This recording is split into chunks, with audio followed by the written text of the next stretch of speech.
Martial peak के last episode मतलब episode 43 में हमने देखा था कि यंग काई के जबरदस्त अटैक के बाद वो 6th स्टेज का बीस्ट घायल होकर नीचे गिर गया था, जिसके बाद बाकी सभी सेक्टर के स्टूडेंट्स ने मिलकर उस पर अटैक कर दिया, जिसमें सुयान और जिया भी शामिल थे और फाइनल ये लोग मिलकर उस बीस्ट को निपटा देते हैं। उधर यंग काई बेहोश पड़ा हुआ था, जिसको एक स्टूडेंट मारने के लिए आता है, जिसे देखकर जिया यंग काई की हेल्प करने को जाती है, लेकिन उससे पहले ही अर्थ डेमन उसको मार देता है, जिसके बाद यंग काई आगे उसको किसी को भी मारने के लिए मना करता है। इसके बाद सुयान और जिया दोनों ही यंग काई के पास आ जाते हैं और एक स्टूडेंट उस बीस्ट की कोर को निकाल लेता है, लेकिन उसके कोर निकालने के बाद बाकी सभी 8 बीस्ट की कोर भी अपने आप उस कोर के पास पहुंच जाती हैं, जिसको देखकर सभी लोग शॉक्ड हो जाते हैं। अब देखते हैं कि आगे क्या होता है। ये सभी 9 कोर्स एक साथ फ्यूज होने लगती हैं, जिसको देखकर यंग काई भी बहुत ज्यादा कंफ्यूज हो जाता है और बोलता है कि ये क्या चीज है। तब सभी लोग उस फ्यूजन को ही देख रहे थे। तभी अर्थ डेमन बोलता है सोल लॉक्ड क्लाउड एरे। ये सुनकर यंग काई बोलता है कि मुझे इसके बारे में डिटेल में बताओ। ये सभी 9 बीस्ट यहाँ एंट्री करने वालों की स्ट्रेंथ चेक करने के लिए थे।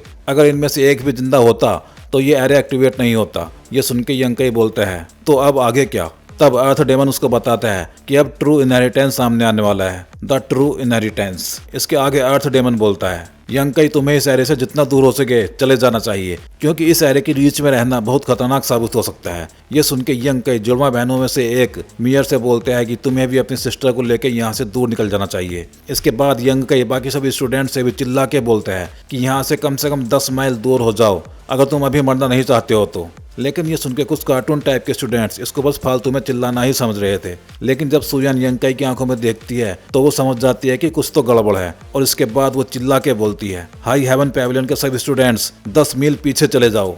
इसके बाद सभी सेक्ट के स्टूडेंट्स पीछे हट जाते हैं और 10 मील दूर जाने के बाद सुयान यंग काई से पूछती है कि हमें और पीछे जाना चाहिए। ये सुन के यंग काई बोलता है नहीं, इतना काफी होना चाहिए। इसके आगे सुयान यंग काई से बोलती है कि मैं खुद नी यंग के मरने वाले केस के बारे में बोर्ड से बात करूंगी, इसलिए तुम्हें चिंता करने की जरूरत नहीं है। ये सुन के यंग काई खुश हो जाता है और सुयान को थैंक यू बोलता है। तभी उसको पीछे से किसी की आवाज आती है यंग काई, जिसको सुनकर वो पीछे मुड़कर देखता है तो वहाँ दोनों जुड़वा बहनें खड़ी थी।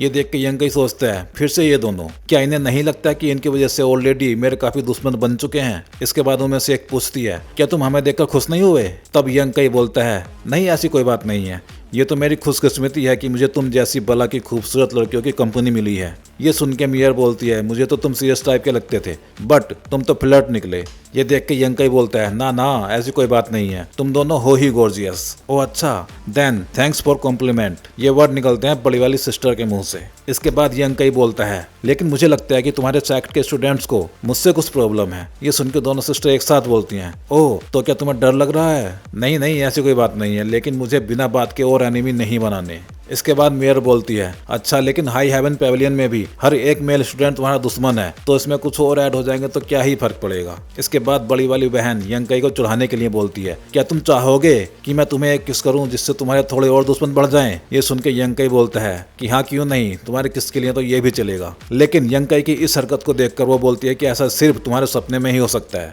इसके बाद फैंग भी वहां आ जाता है, जो थोड़ी सी तारीफ करने के बाद सीधे पॉइंट पे आके यंग काई से पूछता है अभी यहाँ पे जो भी चल रहा है तुम उसके बारे में कितना जानते हो। ये सुनकर दोनों जुड़वा सिस्टर भी थोड़ी सी चौंक सी जाती हैं। इसके बाद फैंग आगे बोलता है वो तुम ही थे जिसने सभी को पीछे हटने के लिए बोला था कुछ भी गलत होने से पहले, इसीलिए मुझे लगता है कि तुम कुछ तो जानते हो इस सब के बारे में, लेकिन मैं तुम्हें फोर्स नहीं करूंगा कुछ भी बताने के लिए। ये सुन के यंग काई सोचता है स्टॉर्म सेक्ट में भी मेरे कुछ दुश्मन है, लेकिन ये बंदा मुझे कुछ सही लग रहा है, इसलिए इसे बताने में कोई प्रॉब्लम नहीं होनी चाहिए। ब्रदर फैंग, ये सच है कि मुझे थोड़ी सी जानकारी है इस सब के बारे में, लेकिन अभी मैं कुछ भी कंफर्म नहीं बता सकता जब तक बादलों में छिपी हुई चीज बाहर नहीं आ जाती।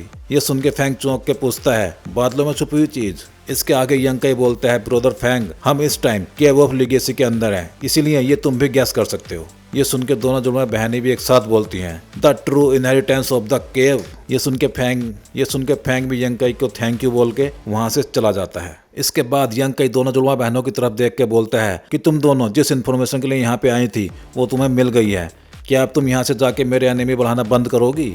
ये सुन के मेयर बोलती है हाँ ठीक है जाते हैं, लेकिन यहाँ हम इस इन्फॉर्मेशन के लिए नहीं आए थे।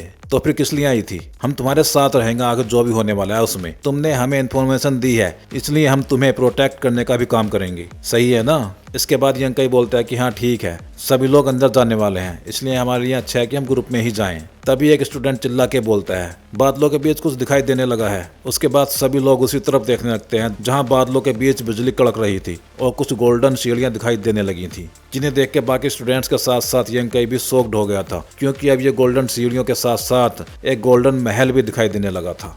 तो भाई लोग, ये था मार्शल पीक सीजन 1 का एपिसोड 44। चलिए मिलते हैं किसी और वीडियो में।